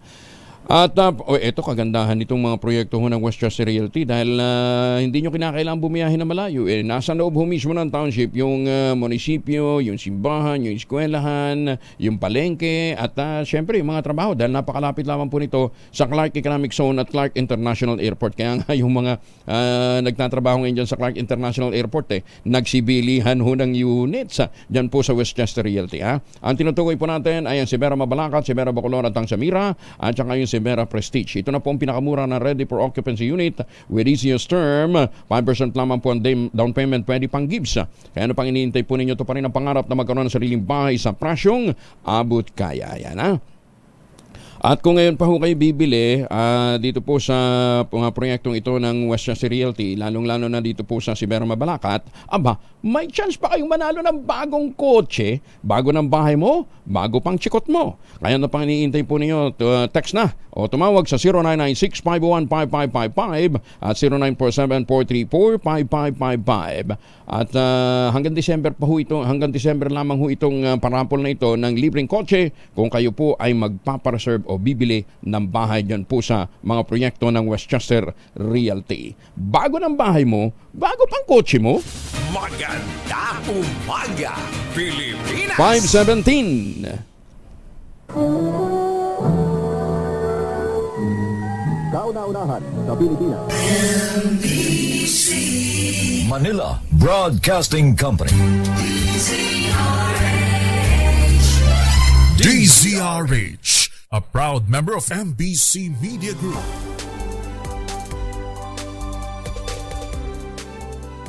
This time check is brought to you by 21 na makalipas ang alas 5 ng umaga. Nako! 5.6 na lindol. Yumanig naman sa Davao Occidental. Detalye malaki Bal Gonzales, RH5. Bal. Kuya Angel, na bagong alas 5 ngayong madaling araw nang yanigin ng magnitude 5.6 na lindol ang silangang bahagi ng Balot Island sa munisipyo ng Sarangani, Davao Occidental. Sa report ng Philippine Institute of Volcanology and Seismology of Peoples, tectonic ang origin ng lindol na natukoy sa lalim na 83 kilometro. Wala namang naitalang intensity ang nabanggit na pagyanig. Sa bahagi ng karagatan, Kuya Angel, ang sentro ng nabanggit na lindol. Hindi na rin inaasahan ang people na magkakaroon ng damage at aftereffects. Ako si Bal Gonzales, una sa Pilipinas. Una sa Pilipino. Maraming salamat Bal. Samantala, Caloocan LGU bubuo ng Monkeypox Task Force Hotline. Detalye na balita mula kay Edwin Duque, RH23. Edwin. May butag, Kuya Angel, dahil sa sakit na monkeypox, itinatawag agad kahapon. Kaya Mayor Alo malapitan ang mga department head ng lusot upang talakayin ang mga preventive measure o yung hakbang na gagawin upang makaiwas sa mpox o ito yung monkeypox virus. Pinangunahan ito ng City Health Department at ng City Disaster Risk Reduction and Management Department. Ang mga hakbang na ito kung saan ay kabilang ang pagbuo ng isang mpox task force at ng mpox hotline ay sa alkalde dahil kabilang ang pagkakaroon ng lagnat sa St. Thomas ng mpox. Maglalagay na ang LGUs ng temperature scanner sa mga entrance ng City Hall. Pakiusap ng LGUs kung may lagnat o St. Thomas ng mpox, iwasan na ang paglalabas ng bahay at kaagad na tumawag sa kanilang mpox hotlines upang magabayan sila sa mga kanilang gagawin. Binanggitin ng alkalde na magkakaroon din ng mpox forum kasama na ang mga kapitan at mga may-ari ng iba't ibang negosyo sa Caloocan upang makatuwang sila sa paglaban sa sakit na ito. Tiniyak din ng alkalde na pangungunahan nito ang pagtiyak na maagapan yung pagkalat o paglaganap ng mpox sa lungsod ng Caloocan. Edwin Duque nagulat sa DZRH, una sa Pilipinas, una sa Pilipino. Maraming salamat Edwin. Maganda umaga, Pilipinas! Si Rhea Torres ng Pag-asa, kasama na natin. Ma'am Rhea, maganda yata ang panahon natin ngayong maghapon, ano? Yes po, magandang umaga po. Magandang umaga po sa ating mga tagapakinig. So malaking bahagi po ng ating bansa, generally fair weather conditions po inaasahan. Ang mga pag-ulan po na ina-expect po natin is mostly ito po sa may western section ng northern at central Luzon, dyan po sa may Ilocos region, Zambales at Bataan area. At dito po sa Metro Manila, pati na rin sa nalalabing bahagi po ng ating bansa, mainit po na panahon, inaasahan natin ngayong araw.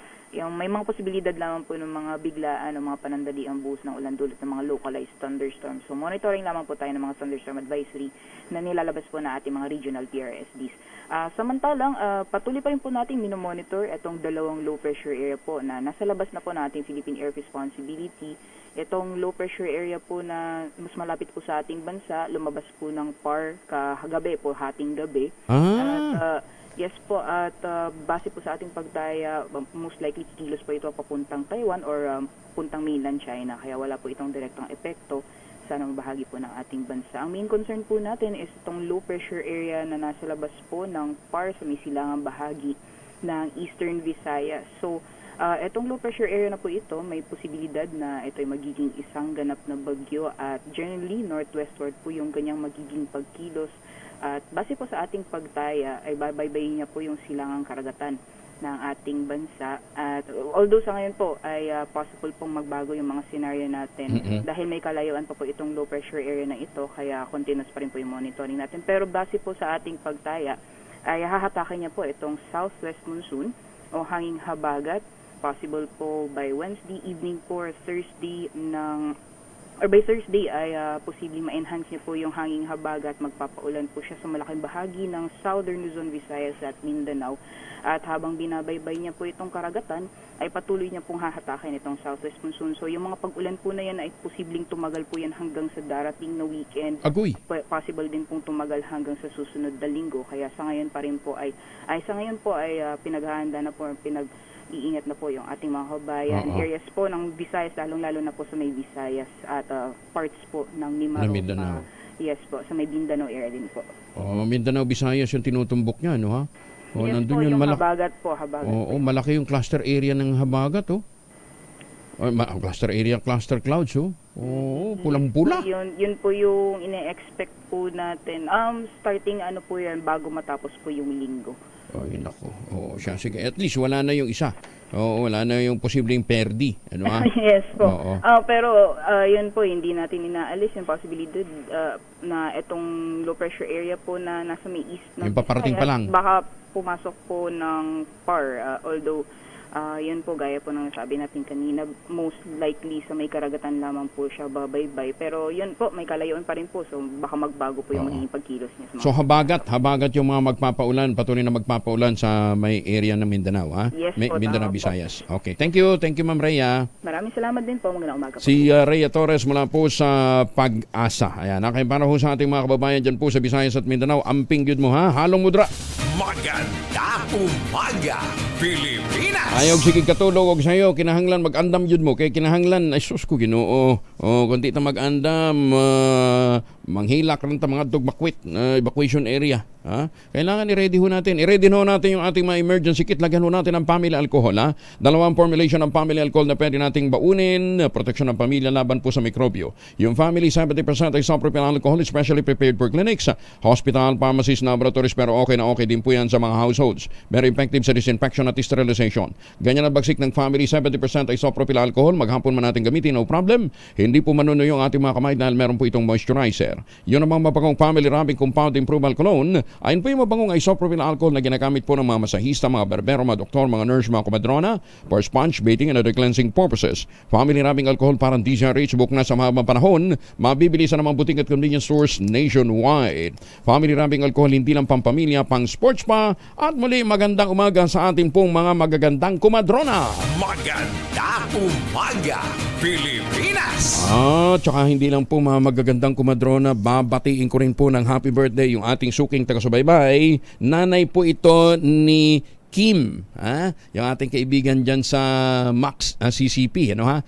Na lagi nating nakakasama pagka nagbe-breakfast tayo dyan, ha? Si Kim, pinababati niya ang kanyang nanay na si Marilyn Cadena. Ma'am Marilyn, magandang umaga po sa inyo at happy birthday, ha? Napakaswerte nyo, napakasipag ho yung anak na si Kim, ha? Parang si Dr. Kim Tan yan, ha? Na mahal naman ng mga taga Lucena. Magandang umaga kay Dr. Kim Tan, dyan po sa Lucena City. Happy birthday din doon sa ating kaklase nung high school, si Engineer Elmer Limpot. Ayan, Mer, happy birthday, yung kaklase ko rin nung high school, anong elementary, si Sol Villaber. Ayan, sila din ho nagkatuluyan, At ngayon po, meron na silang anak na doktor. Lupit, mahabang pag-iibigan. Ayan, Mer, happy birthday, maligayang pagtanda. Maganda umaga, Pilipinas! At kung may maligaya ho, nakatulad ni Elmer, malungkot naman ho yung mga taga Malabon. Nadaanan natin kahapon dito po sa isang area ho ng Malabon sa may bandang Letre Road. Parang nalipat doon ng Smoky Mountain, tambak ang basura. Sino bang mayor ng Malabon ngayon? Noong panahon ni Mayor Len Lenoreta, ala naman ganyan kasi nga po inaalala ho nila, pagka ang basura natambak ho sa kalye dyan po sa Malabon, umihiho ang langit, umulan, saan ho mapupunta? Di sa dagat. Ayun.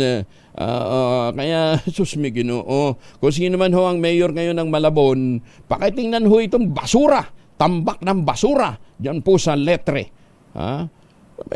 Letre. Letre Malabon. Kita ho na yan, tambak na basura yan, madaanan ho yan ng baha.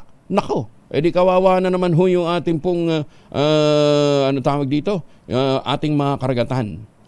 Ba't kasi hindi ho ninyo ituro? Nung panahon ho ng ni Mayor Lenlen dyan, itinuro na yung waste segregation. Ngayon, nakita ho ninyo, halo-halo, sama-sama uli ang mga basura, di ba?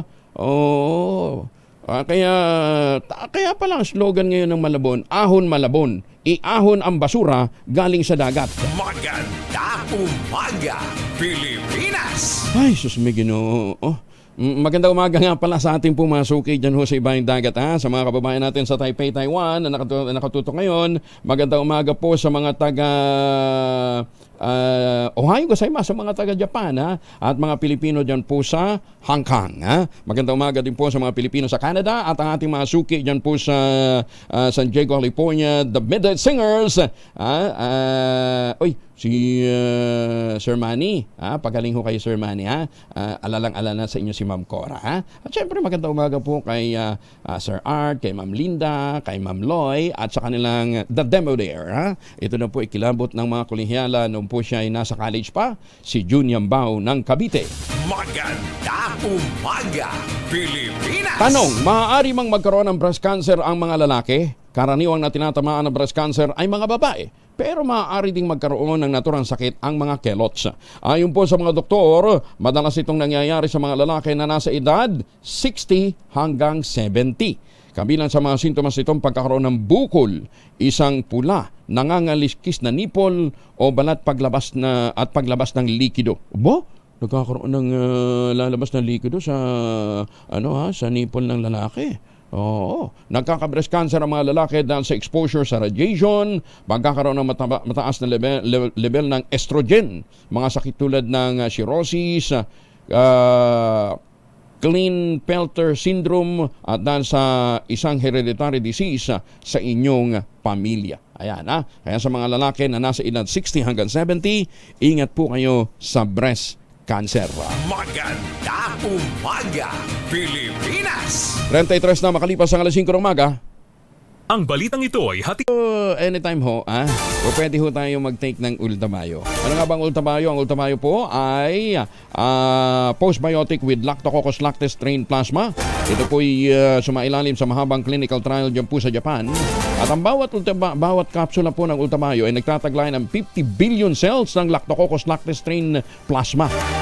Kaya naman ho, napatunayan ho sa mga pag-aaral na pag pumasok po ito sa ating katawan, yung postbiotic, itinataboy po nito yung mga toxin sa ating katawan, kaya tayo po ay nakapagpapanumbalik ng ating lakas na immune system at nalalabanan po ang masakit. Kasi ho, pagpasok ho ng Ultamayo o ng postbiotic, ang pinagagana po nito ay commander ng ating immune system, yung plasmacytoid dendritic cell. Kaya na-achieve na natin ang magandang tulog, nagkakaroon tayo ng manibagong sigla sa kinabukasan, napapalakas ang ating katawan, na itataboy pa ho yung ating mga toxins na nakuha ho sa maghapon. Ayan, Kaya ano pang iniintay po ninyo? Ito pa rin ho na magkaroon tayo ng magandang tulog sa pamamagitan ng Ultamayo. Available po ito sa Lazada at Shopee. Siguraduhin lamang na galing po ito sa Tioxis Health Ventures. Kung meron pa ho kayong mga concerns, i-text ho ninyo 0917-110-6580 at available din po ito sa Mercury Drug, Amesco Drug, Pasmed Pharmacy, John's Pharmacy at Curamed. Ayan, Kaya doon sa mga nagtatanong saan ba ito available, punta ho kayo sa pinakamalapit na Mercury Drug Store. Magandang umaga kay Mayor Hani Lacuna ng Maynila na gusto na rin sumubok ng Ultamayo matapos kwentuhan ni Anthony Taberna at ni Jerry Baha ng benepisyo nito. Kaya talaga, oo. Ayan. Uy, may malakas sa promo tayo ngayong araw na ito. Si Sherwin Altaro ay nandyan sa Balong Bato, San Juan City. Bakit ba tinawag Balong Bato yan? Marami bang deep well dyan? Alamin natin mamaya. So para ho sa mga taga-barangay Balong Bato, San Juan City, lakasan na ninyong mga radyo, telebisyon. Nag-iikot na si Sherwin Alparu. Meron na tayong mahiwagang tunog. Mahiwagang tunog.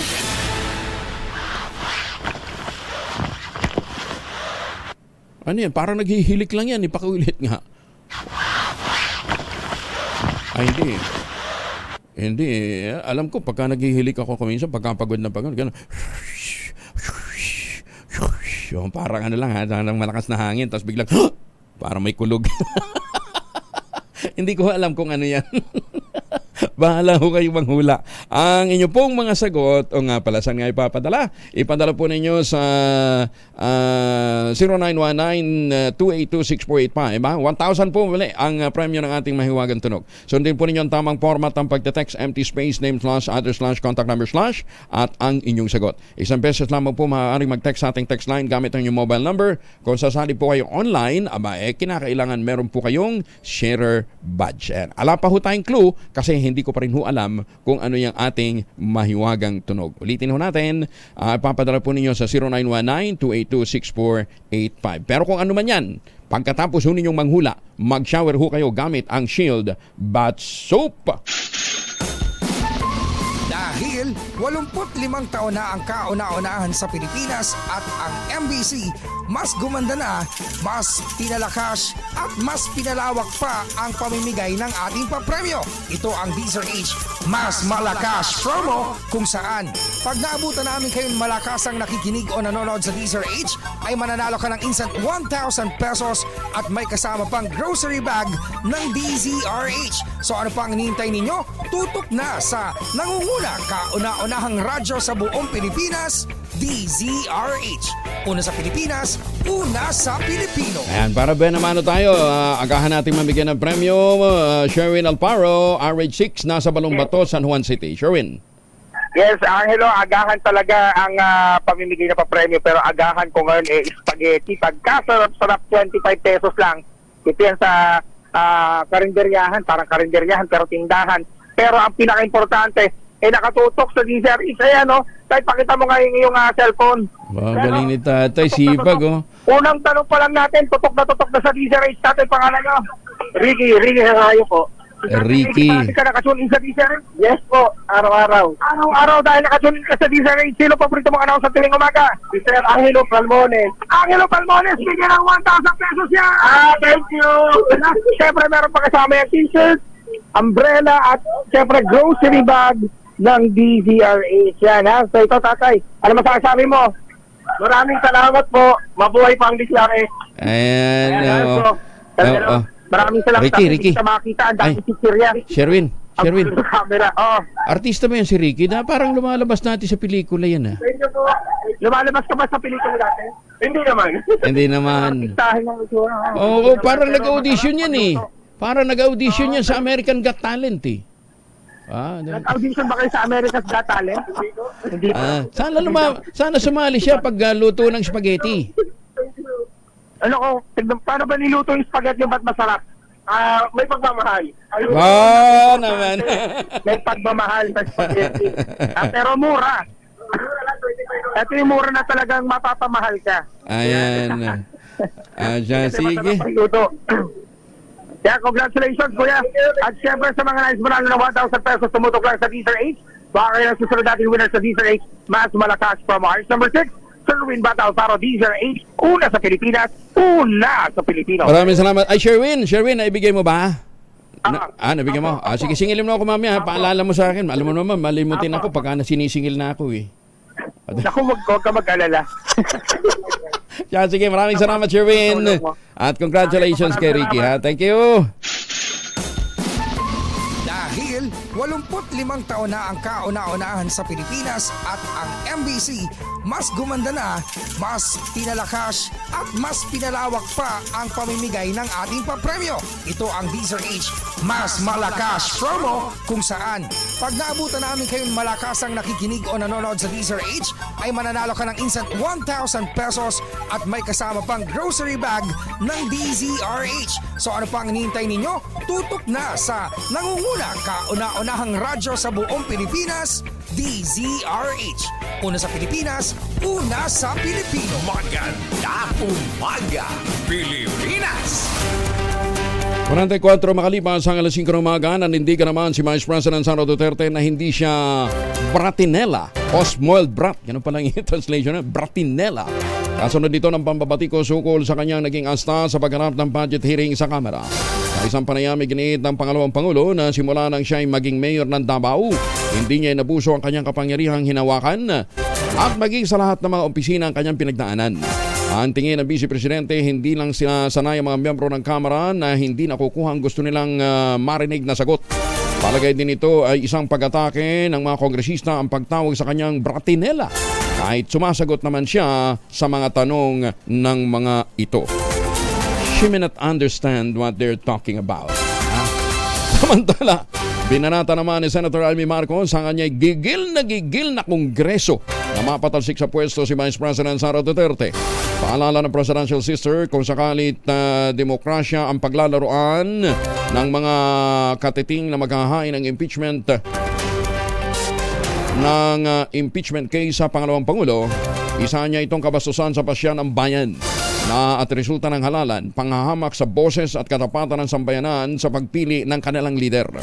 Ayon kay Senator Amy Marcos, dapat alalahanin ang mga gustong mag-impeach kay VP Inday Sara na pinakamalaki sa kasaysayan ng Pilipinas ang tatanggap na boto nito noong eleksyon. Tanong tuloy na mababata, sinahamon ba ng ilang nasa Kongreso ang 32 million Pilipinos na bumoto sa Vice Presidente o naghahanap sila ng gulo upang hatiin ang bayan? Dismayada si Senator Amy sa mga ganitong mga hakbang, samantalang napakaraming problema niya ng bansa na dapat na tugunan, gaya ng mahal na presyo ng mga bilihin. Muling wapila ang senadora ng pagkakaisa para sa interes ng mga naghihirap na Juan at Juana.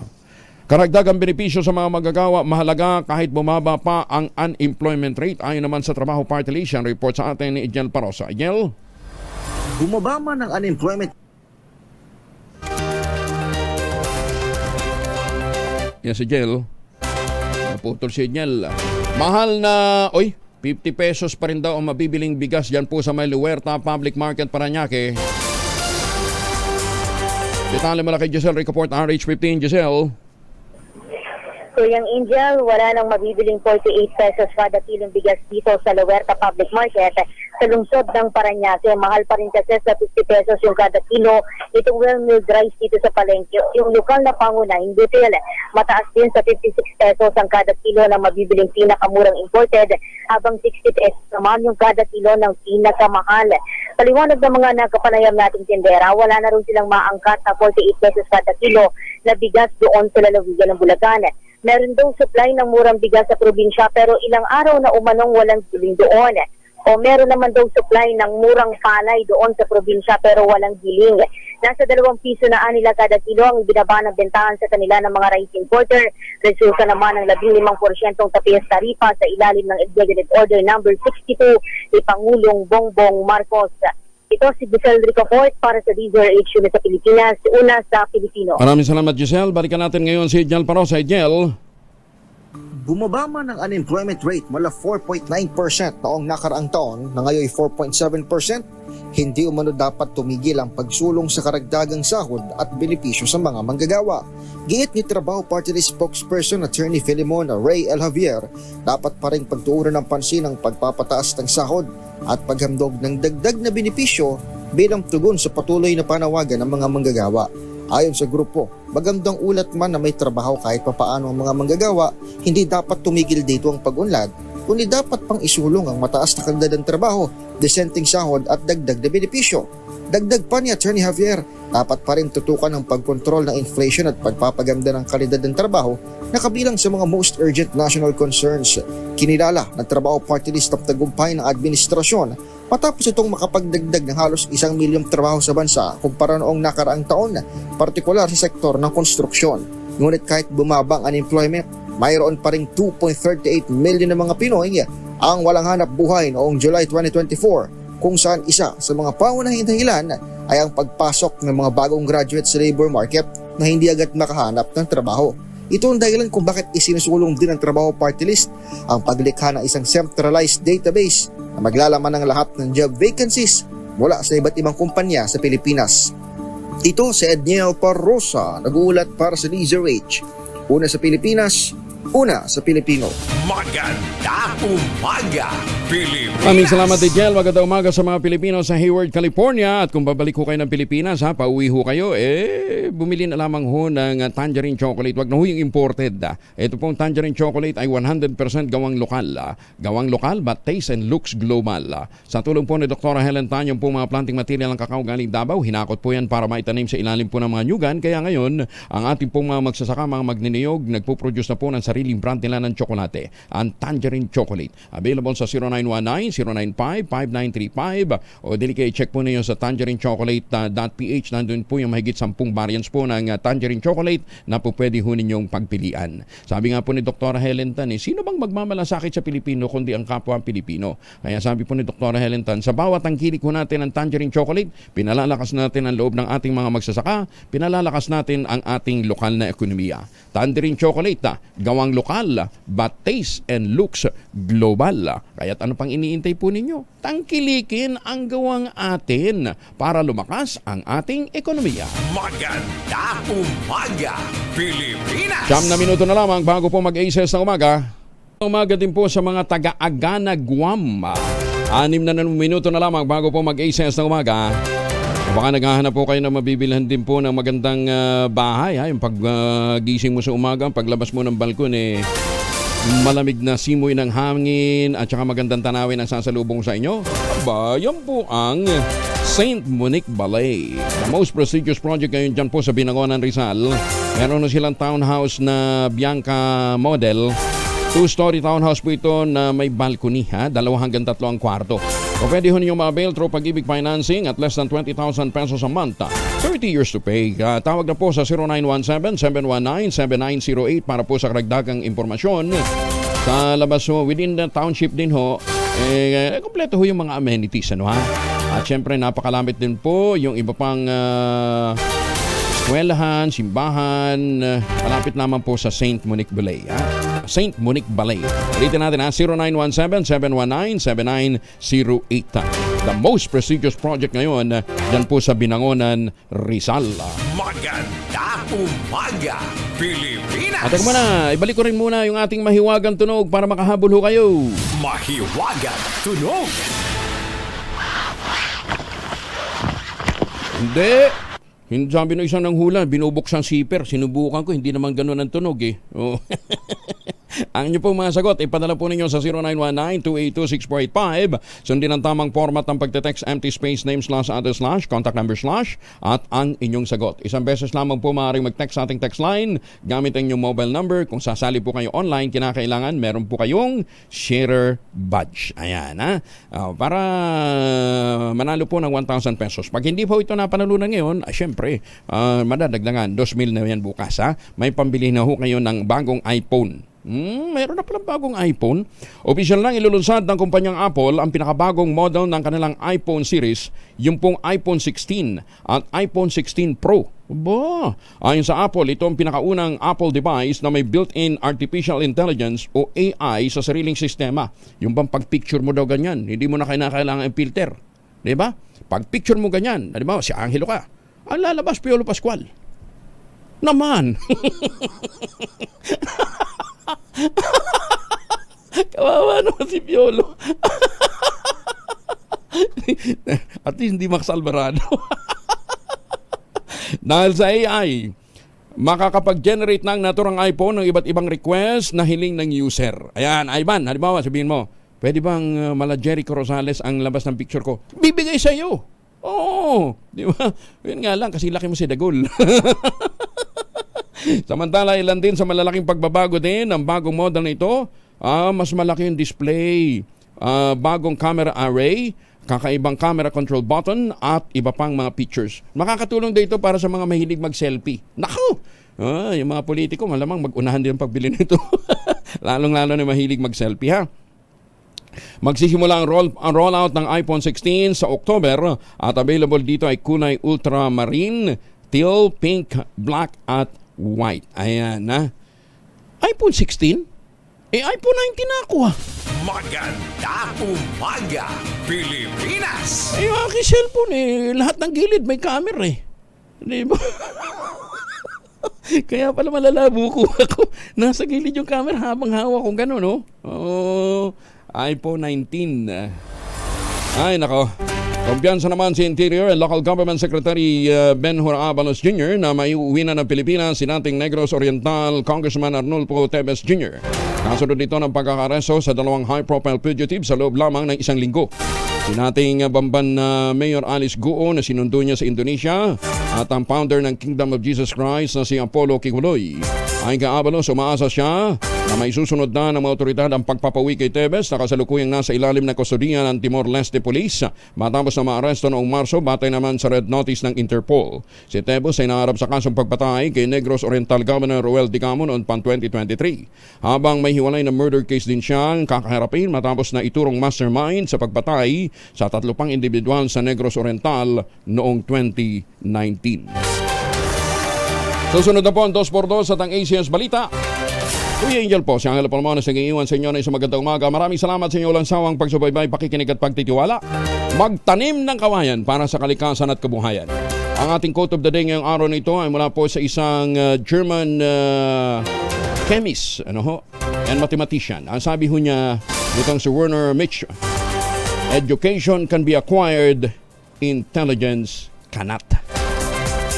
Iba daw ho yung may inherent kang talino. Kasi yung iba, may education nga, nagme-memorize lang naman. A minute before 6 a.m. Magandang umaga, Pilipinas! 2x2 na.